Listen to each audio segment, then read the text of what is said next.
नमस्कार। 4 PM गुजरात में आप सभी का स्वागत है और मैं हूं आपके साथ आकांक्षा यादव। दोस्तों, गुजरात में स्थानीय स्वशासन यानी कि निकाय चुनाव की तैयारियां तेज हो गई हैं। राज्य चुनाव आयोग ने चुनाव कार्यक्रम घोषित कर दिया है। 26 अप्रैल को वोटिंग और 28 अप्रैल को नतीजे आएंगे। इन चुनावों में 15 नगर निगमों, 84 नगर पालिकाओं, 23 जिला पंचायतों और 260 तालुका पंचायतों की कुल लगभग 12,000 सीटों पर मतदान होगा। लगभग 4 करोड़ 19 लाख मतदाता अपने स्थानीय प्रतिनिधि चुनेंगे। इस बड़े मुकाबले में आम आदमी पार्टी ने सबसे पहले अपनी तैयारी दिखाई है। 24 मार्च 2026 को आम आदमी पार्टी ने 460 से ज्यादा उम्मीदवारों की पहली सूची जारी की है, जिसको लेकर पार्टी का कहना है कि वो सभी 12,000 सीटों पर बिना किसी गठबंधन के अपने उम्मीदवार उतारेगी। आपको बता दें कि आम आदमी पार्टी गुजरात इकाई के अध्यक्ष सुदान गढ़वी ने 24 मार्च को वीडियो बयान जारी कर पहली सूची की घोषणा की है।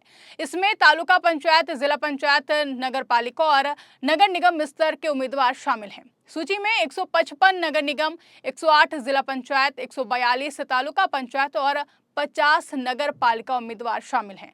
गढ़वी ने कहा कि आज तक राजनीति अमीरों के बेटों या फिर सांसदों के परिवारों तक सीमित रही है। आम कार्यकर्ता को मौका नहीं मिला था। हम पिता पुत्र वाली वंशवादी राजनीति का अंत कर रहे हैं।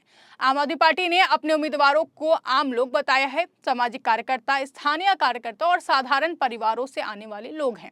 आम आदमी पार्टी ने साफ कहा है कि वो गुजरात में पहली बार इतने बड़े स्तर पर स्थानीय चुनाव लड़ रही है। इससे पहले 2025 के कुछ निकाय उपचुनावों में आम आदमी पार्टी ने 30 सीटें जीती थी, मुख्य रूप से सौराष्ट्र क्षेत्र में।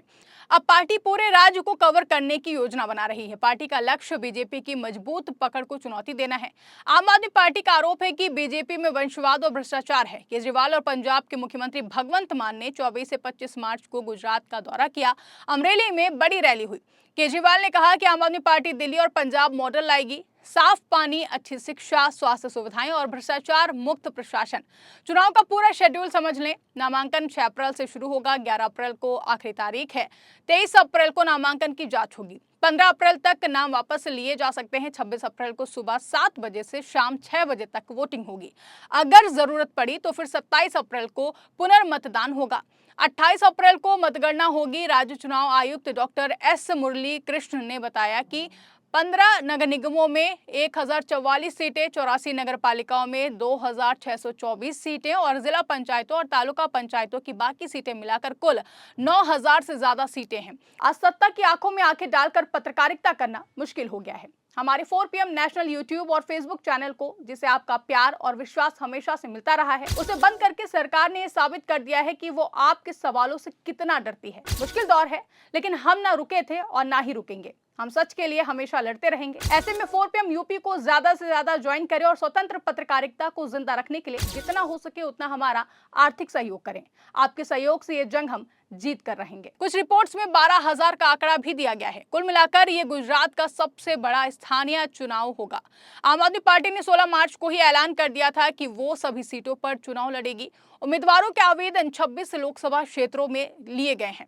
10 से 15 मार्च तक इंटरव्यू हुए हैं। इसके बाद 3 दिनों तक स्क्रीनिंग कमेटी ने नामों की जांच की है। पहली सूची 24 मार्च को जारी की गई है। पार्टी ने कहा कि दूसरी सूची भी जल्द ही जारी होगी, जिसको लेकर गढ़वी ने कहा है कि हम गठबंधन नहीं करेंगे, अपनी ताकत से लड़ेंगे। आम आदमी पार्टी का फोकस आम आदमी पर है। उम्मीदवारों में महिलाएं, युवा और पिछड़े वर्ग के लोगों को ज्यादा मौका दिया गया है। बीजेपी गुजरात में पिछले कई सालों से स्थानीय निकायों पर कब्जा जमाए हुए है। 2025 के पिछले निकाय चुनावों में बीजेपी ने 1600 से ज्यादा सीटें जीती थी। कांग्रेस को करीब 300 सीटें मिली और आम आदमी पार्टी को 30 सीटें मिली थी। बीजेपी का कहना है कि उसने विकास किया है, सड़कें, पानी और बिजली, लेकिन आम आदमी पार्टी का आरोप है कि स्थानीय स्तर पर भ्रष्टाचार, वंशवाद और गुंडागर्दी है। केजरीवाल ने 2 अप्रैल को मुख्यमंत्री भूपेंद्र पटेल को पत्र लिखा और उन्होंने कहा है कि आम आदमी पार्टी कार्यकर्ताओं को अवैध तरीके से गिरफ्तार किया जा रहा है। 160 से ज्यादा गिरफ्तारियां हो चुकी हैं। आम आदमी पार्टी का दावा है कि बीजेपी इससे डरी हुई है। गुजरात की राजनीति में आम आदमी पार्टी एक नई ताकत बनकर उभरी है। 2022 के विधानसभा चुनाव में आम आदमी पार्टी ने 181 सीटों पर चुनाव लड़ा, लेकिन ज्यादा सफलता नहीं मिली है।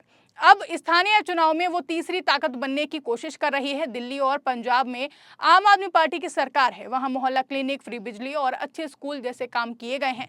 गुजरात में भी यही मॉडल पेश किया जा रहा है। पार्टी का कहना है कि नगर निगम और पंचायतों में भी वही काम होंगे। साफ पानी, बेहतर ड्रेनेज, शिक्षा और स्वास्थ्य सुविधाएं मिलेंगी। वहीं कांग्रेस भी तैयारी में है, लेकिन आम आदमी पार्टी की एंट्री से मुकाबला त्रिकोणीय हो गया है। एआईएमआईएम भी 405 सीटों पर चुनाव लड़ने का ऐलान कर चुकी है। असदुद्दीन ओवैसी गुजरात दौरे पर आएंगे। बीजेपी के पास संगठन और संसाधनों को मजबूत ताकत उनके पास पहले से मौजूद है। मुख्यमंत्री भूपेंद्र पटेल और बीजेपी नेतृत्व का कहना है कि चुनाव विकास के मुद्दे पर लड़ा जाएगा। आम आदमी पार्टी की रणनीति क्या है?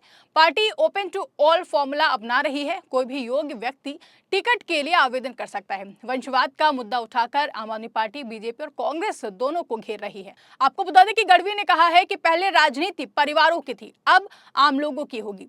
पहली सूची में कई ऐसे उम्मीदवार हैं जो कि पहले राजनीति से बाहर थे, जैसे कि सामाजिक कार्यकर्ता, शिक्षक और डॉक्टर। चुनाव की अहमियत समझें।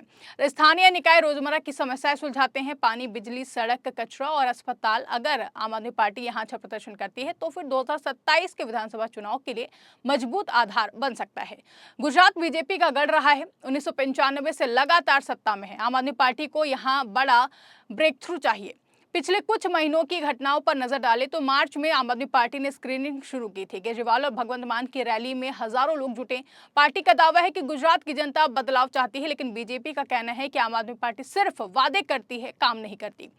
15 नगर निगम अहमदाबाद, सूरत, वडोदरा, राजकोट, भावनगर आदि 84 नगर पालिकाएं, 34 जिला पंचायतें और 260 तालुका पंचायतें हैं जहां ओबीसी आरक्षण भी लागू होगा।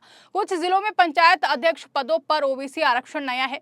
ईवीएम के जरिए वोटिंग होगी। आम आदमी पार्टी ने भावनगर नगर निगम के कुछ वार्डों की सूची भी जारी की है, जो ये दिखाता है कि पार्टी हर स्तर पर सक्रिय है। जनता की प्रतिक्रिया की बात करें तो गुजरात में बीजेपी की लंबी सत्ता के बावजूद कुछ इलाकों में असंतोष भी है। युवा और मध्यम वर्ग बदलाव की बात कर रहे हैं। आम आदमी पार्टी का भ्रष्टाचार के खिलाफ नारा कुछ लोगों को आकर्षित कर रहा है। हालांकि बीजेपी का विकास मॉडल भी मजबूत माना जाता है। कांग्रेस का रुख भी अहम है, वो भी उम्मीदवारों की तैयारी कर रही है, लेकिन आम आदमी पार्टी की एंट्री से उसका वोट बैंक प्रभावित हो सकता है।